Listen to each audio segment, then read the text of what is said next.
Welcome to Private Banking Strategies Podcast with Vance, Lowe, and Seth Hicks, your secret weapon to protect your assets and never have to start over financially again.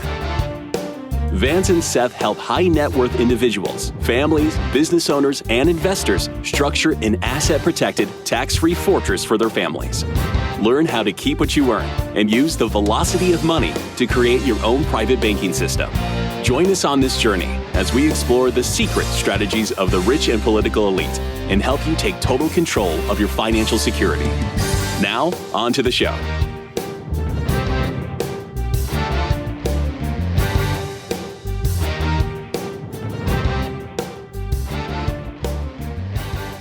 Hello and welcome to Private Banking Strategies with Vance, Lowe, and Seth Hicks. Seth, how are you?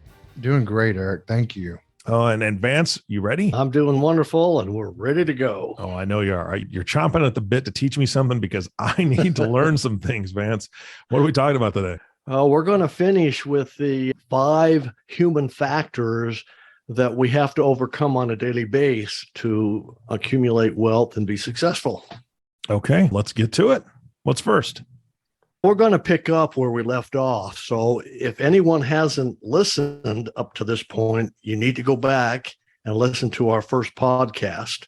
It covers the first 2 points then, and how and if we can overcome those, what's next? Those 2 will generate additional cash and additional money coming into us. That's the success for living these 2 human factors positively and not negatively. So the next one that we talk about, now that money comes into our control, it's called the golden rule. Eric, when you hear somebody say the golden rule, how do you interpret that? What is that? Boy, you're testing my memory here. Isn't it do unto others as you would have them do unto you? Exactly. Seth? Okay. Woohoo. What do you think? That's what people would normally associate it with. Yes, but I know where you're going. Where am I going? Tell me where I'm going. Well, the golden rule, according to private banking and Nelson Nash, is those who have the gold make all the rues. Yeah, I was wrong. You're right. And You're right. Yeah. Seth, how have you found that in your practice? Yeah, I guess it depends on what type of situation we're talking about. But yeah, I mean, effectively, who puts politicians in power? What political action committees have money? Why is legislation made in a certain way? Because there's lobbyists and there's money supporting those lobbyists and those factions. Why can't we drill the oil and gas that we have in this country, which would supply 100 years of oil and gas right now because of legislation and gold funding? Yeah. Eric, have you faced that? No, Seth said it, politics, right? I'm so tired of a broken system, and I don't want to be the doom and gloom guy, but I'm just so tired. I'm tired of the broken system where whoever has the most money can buy more advertisements, can buy more influence, can buy more whatever to get them into a position to make more rules that usually, and this is just my opinion, Eric's opinion, nobody else on this podcast, but usually they make rules that don't even affect them. Healthcare, for instance, right? Let's just call it healthcare for Congress and Senate, and they never have to worry about that. But all the other people they're making rules for do. That just doesn't make sense. It's a broken system. It is such a broken system. But the golden rule can help us.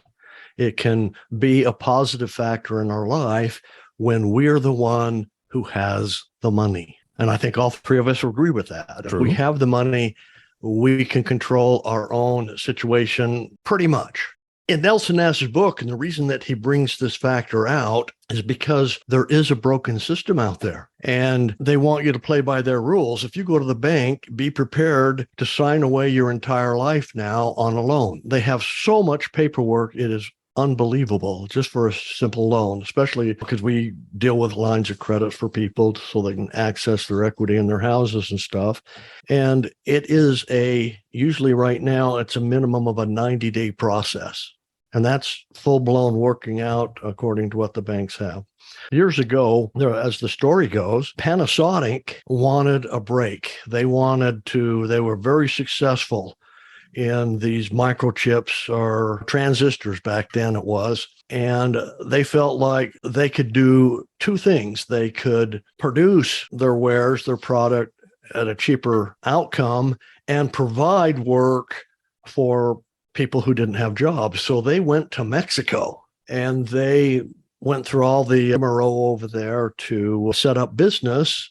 And all of a sudden, when it was just about ready to complete, they were approached and said, you have to pay us X amount in order for us to approve this loan for you. And you have to give us so much from your company every year. In other words, we're going to be partners with you. And that went totally against Panasonic's rules. And they fought back and forth for a while and found out that the government wasn't going to give.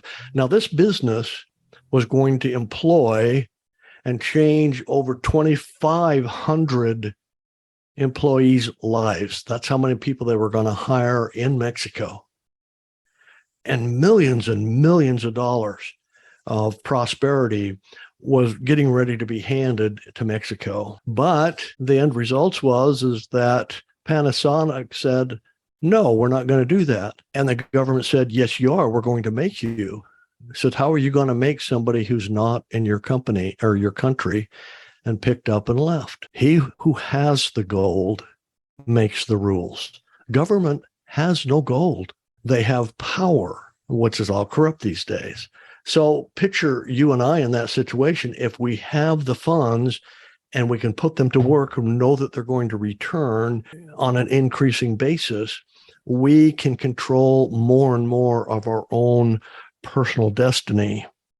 So we have to be able to conquer that and put that very thing to work in our own lives so that we can live the other golden rule.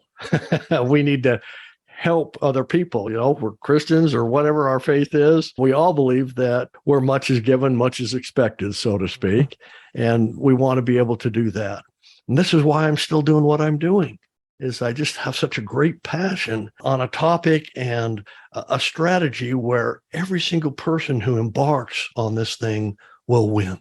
And here's a good example as well, you guys, is one of the pillars that we have, one of the 7 pillars is guaranteed financing in private banking. And as you capitalize your bank and your bank increases and grows, you'll have the dry powder that you want and need to take advantage of opportunities when they come.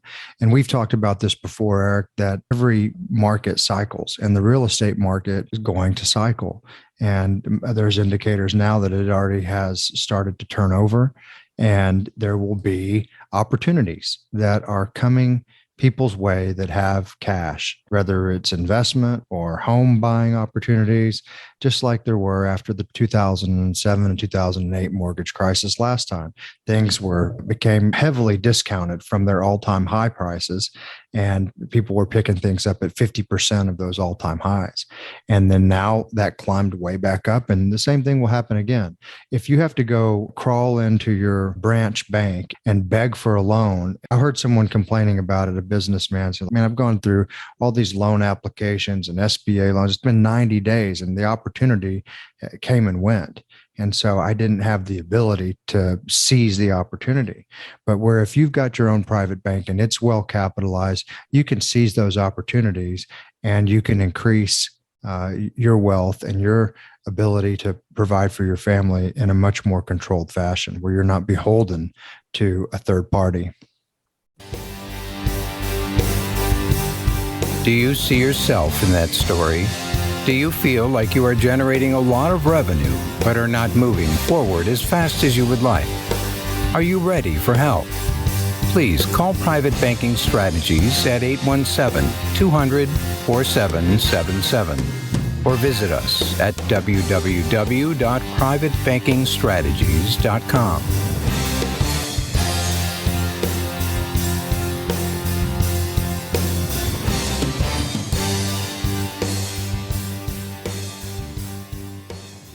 Very good example. That's perfect. Eric, comments on your side. How would that golden rule actually help you in your life? Oh, more control is always better, right? I mean, that's the bottom line. If I personally and my wife, if we have more control of all of our finances, we have the power to do more for our family, our kids and our grandkids. We have more, we can do more in our neighborhood and in our church. I mean, that's huge.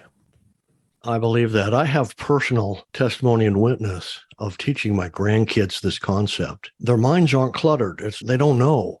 And so when they're taught something about money, they hang on to it because their files, their internal brain doesn't have anything they can compare it to, and they just eat it up. And to see the success with $5 a week allowances or $10 a week allowances and what they can purchase and finance themselves backwards and forwards, it is amazing. They have control because now mom and dad says, you can't have that. When, the grandkid says, hey, wait a minute, it's in my account. I can finance it. I can afford this. Is that okay if I get it? Yeah. It is so wonderful to do that and have the opportunity to teach stuff like that. All right. The first three we can conquer, and we need to get prepared and the money flowing because we're going to face probably the most devastating human factor that stops us in our tracks. And it's not that it's negative, but it has everything to do with perception. You guys have heard me say this all the time throughout almost every single podcast. The title of this human factor is called the arrival syndrome. Okay, guys, tell me what comes to mind when you hear that title.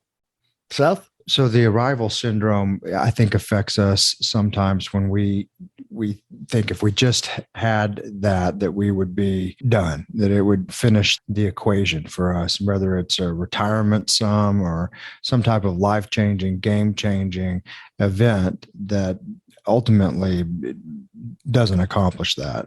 That's my thought on it.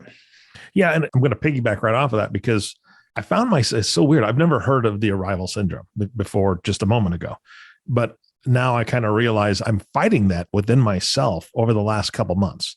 And I've shared this with you guys off air, but we have two houses. We sold one because the market was just hotter than firecrackers. We sold the one that was in a great neighborhood, and we moved to the house we had as a rental for many, many, many years. And I've got a lot of work to do here. We love the house. It's from 1903. It's got so much character, so on and so forth.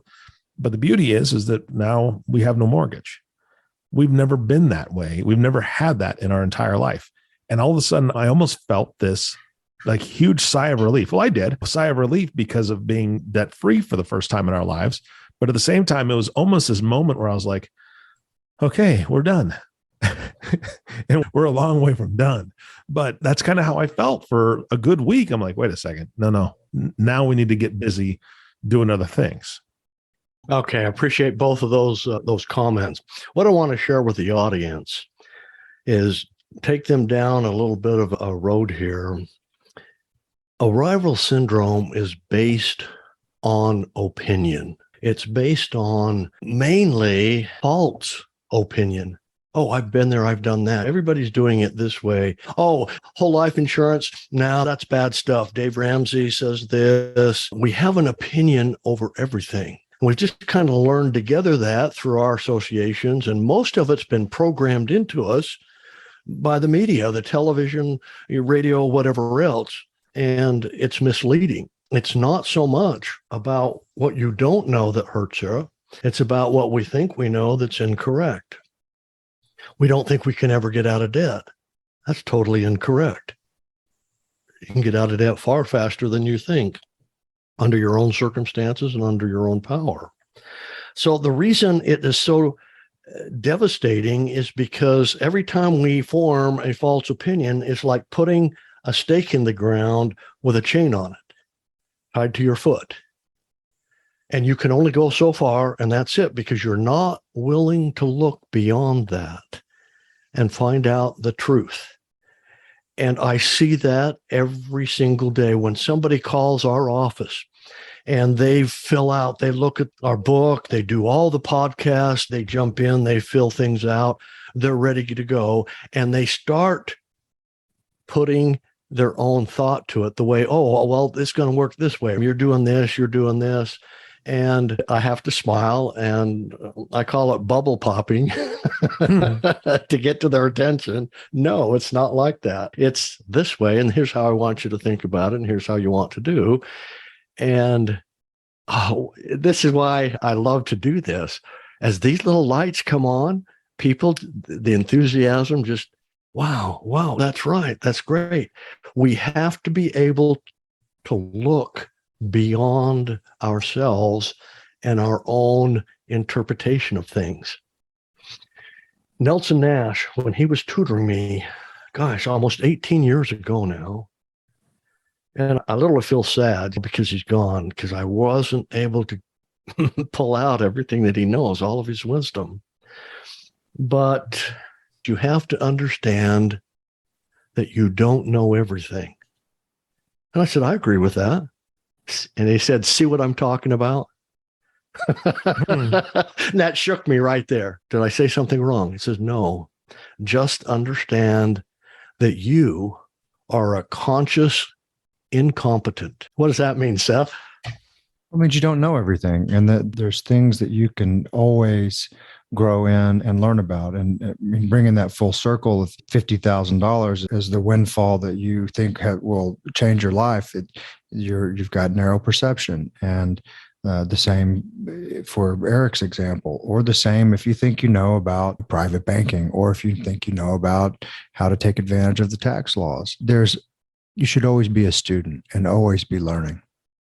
Yeah, we really reach a plateau where we stop, and we're literally taught to do that. You don't need to do that. Go out in the backyard, have your beer, smoke, or whatever thing. As long as you get a paycheck for that, you should be happy and successful in life.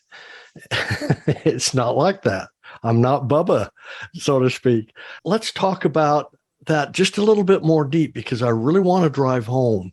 Right after World War II, who was on top? Who conquered the world, literally? It was the United States, right? Of course. Pearl Harbor, we bowed our head. We then lifted our head and we kicked butt. Okay, and we won that. Now, yes, freedom never was free. Freedom is always at the cost of blood. But there was a scenario when we come back. We were very proud to be successful. Then we started the men of that era was just absolutely incredible. They put down their hammers, their plows, whatever they did for work, and they went and signed up to go to war to defend this country. Then they came back home and they built America. And we're seeing the very last of them right now. But that era were true Americans. They were absolutely true Americans who believed, fought, and died for this country and gave their blood for it. Let's talk about what happened right after that. We were then, they came back and built America. We got the car industry and everything. And a man by the name of Ed Deming went into the United States and said, we've got a lot of modern things. The war's taught us a lot of things. We've invented a lot of things. We could put that into the car industry. We have to teach the value of business, that business should do value. He was poo-pooed on that idea. He said, no. We're just fine. We know exactly what to do. We know how to do it. We don't need that stuff. Since you're a government employee, why don't we assign you to Japan and have you go teach your things over there? And so he did. Who ruled the car business for the next 30 years? Japan. Japan did, yeah, absolutely. And they kicked our butts because of the way that they were taught to give the value, to make sure that that car worked. Every single time. In America, one of the worst things we ever had was our cars, and they were undependable because always something was wrong. Something was falling off. Warranty work, this, that problem with the other. Okay. And again, if we can't open up our minds, then we lose, to progress. If we don't know that we're conscious incompetence, then we will lose out. And those who can beat this arrival syndrome will win by default because no one else does it. So it's important that we realize that, hey, I'm thinking this, but is there another option? I always used to love, and I would tell the clients outright, I am going to play the devil's advocate. No matter how you want to do it, I'm going to take the opposite. Not that that's my opinion, but I need you to discover all the questions you should ask. So we're going to move on now to the last one, which is use it or lose it. Eric, when you hear that title, what comes to mind? A lot of things. I don't know. You caught me at a loss here. Use it or lose it. Usually when I was a kid, my dad would tell me that basically about knowledge, right? Either you utilize your skills, or you lose them. Okay. Seth, life history. What has that phrase taught you? Yeah, you use it or lose it, whether it's physical exercise or mental exercise or putting your money to work, that you need to keep utilizing the skills and the tools you have to keep them sharp. Exactly. So we're always learning. We're beating the arrival syndrome. We've got a handle on all the others. And that's why this is at this point, this law, this human factor, because now all we have to do is put everything we know into practice. If we don't exercise, we lose muscle mass. What happens, Seth, if we don't brush our teeth? They'll fall out. You'll have a denture. Or our personal hygiene or anything else like that. If we let that go, and this is a real factor for us, folks. Sometimes we struggle with one of these things. Hey, I haven't brushed my teeth for 3 days, or haven't taken a bath for 2 days. And everybody says, yeah, we know it. But anyway, it's all about using what we learn. Let's now switch it to our topic here, use it or lose it. People are learning something they've never, ever known before. No one ever knew that they could get their principal back. They didn't know how to set it up to use money. They didn't know how money works. We're teaching them how to do that. We're showing them how to set up a system that if they follow it, will make them better off all the time and create a volume of momentum that's exponential. It's going to expand on all sides. And so they're armed with these tools. And as we watch the clients over time, they still split into 3 groups. The very first group are the people who just make things happen, and they just take this and excel with it. I've got clients who probably know more about this topic than I do now because they're masters at it, and they've internalized it. They said, I'm going to be the best there is here. And they're just going 90 miles an hour. And then there's the group who watch things happen. Okay, I'm here. I'm doing that. Is there any better angles? What's new out there? Oh, Vance and Seth just did a new podcast. I better listen to that and do a little bit more rather than expanding what they're supposed to be doing. And they're ever searching and analyzing, but never doing. And then the third, how would you explain, Seth, the third group? You're going to have to fill that in. That's the group that go, what in the heck happened? They're just always in a fog. Did you read the book? No. Did you set up your accounts the way we explain? Oh, I haven't got around to that yet. When you borrowed money from your bank, have you paid yourself back? No, am I supposed to do that? They don't have a clue, and they don't want to learn. I challenge everyone who's listening today, which group are you in? Are you going to make things happen? Or are you going to watch things happen and just analyze everything to death? And still, it's a safety mechanism for the middle group, and that's usually the biggest group, is they just don't want to commit. In the use it or lose it situation, the reason that people are successful to the reason that the people aren't successful is they tear out what they used to do and replace it with the new information. You cannot break a bad habit. Smoking, for instance. People, hey, I broke it 5 times, but they never did because they kept smoking. It came back. The successful ones have replaced the habit with another habit, a good habit. When it comes to money, Eric, Seth, we have to convince people that the way you think about money is wrong. Not only wrong, but it's 180 degrees wrong. Replace it with this and see if this is not better. I watched the middle group have their foot over on this side and then the foot over on the new side, and they struggle all the way down. That, is what we have available for these human factors to make things successful in our lives, not only with money, but gosh, it could be related to our marriages, our families, our relationships, our businesses, any aspect of life, the human factors we have to deal with. Seth, give me a little more comments, and I think we can wrap up. Sure. Yeah, I think that you have to be coachable when it comes to private banking, and you have to effectively be open to make changes for what you think you have, what you know about money, and how you might have some gaps, because everybody's got gaps. And even in a mastermind think tank, you're going to see other successful people and wise people bringing up ideas and concepts that you never thought of. And we hope to provide those type of values to folks that help open eyes and create better family and better legacies. Yeah. I'm hoping that people are listening to this saying, I know I don't know everything. And they're able to verbalize that and then internalize it and then be able to say, you know what, I do want to speak to somebody who knows more about this than I do. And that's you two. So how do they get a hold of you guys, or where can they find some resources? privatebankingstrategies.com. That's privatebankingstrategies.com. And there you can find all sorts of resources, including all of our podcasts, which we publish there. And the initial touch point is our offer for a book that we provide to you at no cost.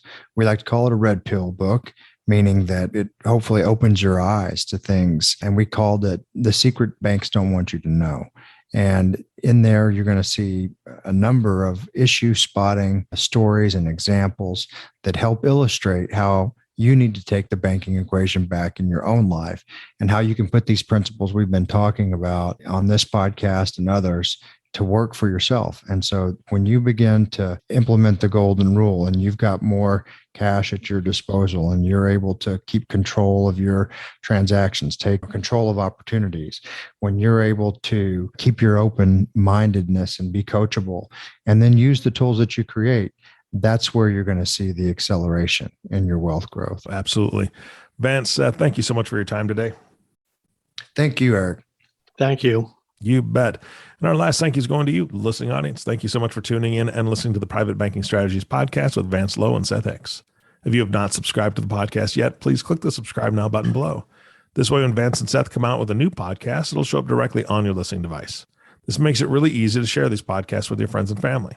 Again, thank you so much for listening. For everyone at Private Banking Strategies, this is Eric Johnson reminding you to live your best day every day. And we'll see you next time.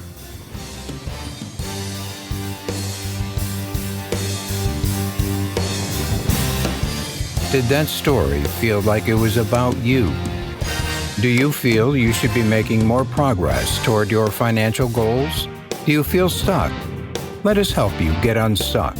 Are you ready to take action and get your own private bank? Please call Private Banking Strategies at 817-200-4777 or visit us at www.privatebankingstrategies.com. Thank you for listening to the Private Banking Strategies podcast. Click the subscribe button below to be notified when new episodes become available. The information covered and posted represents the views and opinions of the guest and does not necessarily represent the views or opinions of Private Banking Strategies. The content has been made available for informational and educational purposes only. The content is not intended to be a substitute for professional investing advice. Always seek the advice of your financial advisor or other qualified financial service provider with any questions you may have regarding your investment planning.